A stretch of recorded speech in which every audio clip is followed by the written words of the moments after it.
Hi friends, നമ്മുടെ കറികൾക്ക് രുചിയും സുഗന്ധവും നൽകുന്ന ഒന്നാണ് കായം.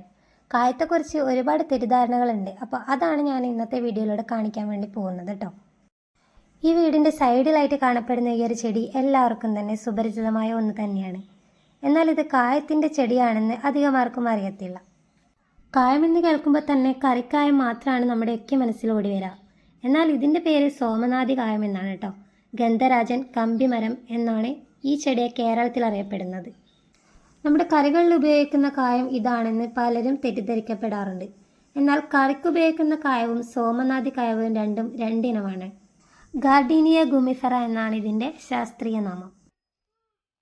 നിത്യഹരിതമായ ഒരു അലങ്കാര സസ്യമാണിത്. തിളക്കമാർന്ന ഇലകളും സുഗന്ധമുള്ള പൂക്കളുമാണ് ഈ സസ്യത്തിനുള്ളത്. ഗന്ധരാജൻ എന്ന പേര് പോലെ തന്നെ ആരെയും ആകർഷിക്കുന്ന സുഗന്ധം തന്നെയാണ് ഈ പൂക്കൾക്കുള്ളത്. 3 മീറ്റർ വരെ ഉയരം വെക്കുന്ന ഒരു കുറ്റിച്ചെടിയാണിത്. കേരളത്തിലെ മുഖ്യ വീടുകളിലെയും ആകർഷണ കേന്ദ്രങ്ങളിൽ ഒന്ന് തന്നെയാണ് ഈ ചെടി. ഇതിൻ്റെ മുകളിൽ സ്വർണ്ണവർണ്ണമുള്ള മുത്തുകൾ പോലെ ഇതിൻ്റെ കറ കാണപ്പെടുന്നു. അതിന് കറിക്കുപയോഗിക്കുന്ന കായത്തിൻ്റെ അതേ രുചിയും മണവുമാണുള്ളത്. സോമനാഥി കായം എന്ന ഈ ചെടി പല ആയുർവേദ ഔഷധങ്ങളിലെയും മുഖ്യ ചേരുവയാണ്. ഉദരരോഗ ഔഷധങ്ങളിലും ഗ്യാസ് ട്രബിൾ പോലുള്ള അസുഖങ്ങൾക്കൊക്കെ ഇത് ചേരുവയായി വരുന്നുണ്ട്.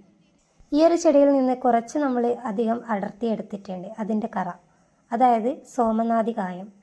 ഒരിക്കലും ഇത് നമ്മുടെ കറിക്ക് ഉപയോഗിക്കുന്ന കായമല്ല, എന്നാൽ തികച്ചും ഔഷധങ്ങൾക്ക് വേണ്ടി മാത്രം ഉപയോഗിക്കുന്ന ഒന്നാണ് കേട്ടോ. അതുകൊണ്ട് തന്നെ വൈദ്യശാലകളിലൊക്കെ നമുക്കിത് സുലഭമായിട്ട് കാണപ്പെട്ടേക്കാം.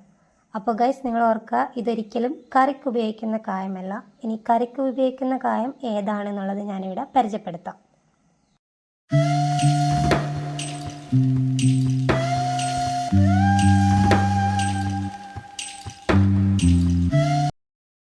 ഇനി നമുക്ക് നമ്മുടെ കറികളിൽ ഉപയോഗിക്കുന്ന കായത്തെക്കുറിച്ച് പരിചയപ്പെടാം.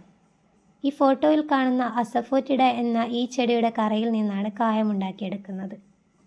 അഫ്ഗാൻ, ഇറാൻ തുടങ്ങിയ വിദേശ രാജ്യങ്ങളിലും നമ്മുടെ ഇന്ത്യയിലെ ചില സംസ്ഥാനങ്ങളിലും ഇത് വ്യാപകമായി കൃഷി ചെയ്യുന്നുണ്ട്.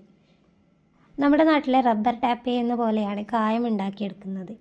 ചെടിയുടെ മേൽഭാഗത്തെ മണ്ണ് നീക്കം ചെയ്ത് റബ്ബർ ടാപ്പ് ചെയ്യുന്നത് പോലെ തൊലി നീക്കം ചെയ്യുമ്പോൾ വെള്ള നിറത്തിലുള്ള കറ ഉണ്ടാകുന്നു. അത് നിരവധി പ്രോസസ്സിംഗ് ചെയ്ത് കായമാക്കി മാറ്റുന്നു. ഇതാണ് ആ ചെടിയിൽ നിന്ന് വരുന്ന ആ ഒരു കറ. ഈ ചെടി ടാപ്പ് ചെയ്യുമ്പോൾ വളരെ കുറച്ച് ക്വാണ്ടിറ്റിയിൽ മാത്രമാണ് നമുക്ക് കായം ലഭിക്കുന്നത്. അതുകൊണ്ട് തന്നെ വിപണിയിൽ ഇതിൻ്റെ വില അത്രയധികം വർദ്ധിച്ചാണ് ഇരിക്കുന്നത്. അപ്പോൾ ഇന്നത്തെ കായത്തിൻ്റെ വിശേഷങ്ങൾ നിങ്ങൾക്ക് തീർച്ചയായും മനസ്സിലായി എന്ന് വരുന്നു. അതായത് സോമനാഥി കായവും നമ്മൾ കറിക്ക് ഉപയോഗിക്കുന്ന കായവും തമ്മിലുള്ള വ്യത്യാസം നിങ്ങൾക്ക് എല്ലാവർക്കും മനസ്സിലായി എന്ന് കരുതുന്നു. അപ്പോൾ ഒരുപാട് തെറ്റിദ്ധാരണകളുണ്ട്, അതാണ് ഇങ്ങനെ ഒരു വീഡിയോ എടുക്കാൻ എന്നെ പ്രേരിപ്പിച്ചത്. സോമനാഥി കായം ഒരിക്കലും നമ്മൾ കറികൾക്ക് ഉപയോഗിക്കുന്നതല്ല.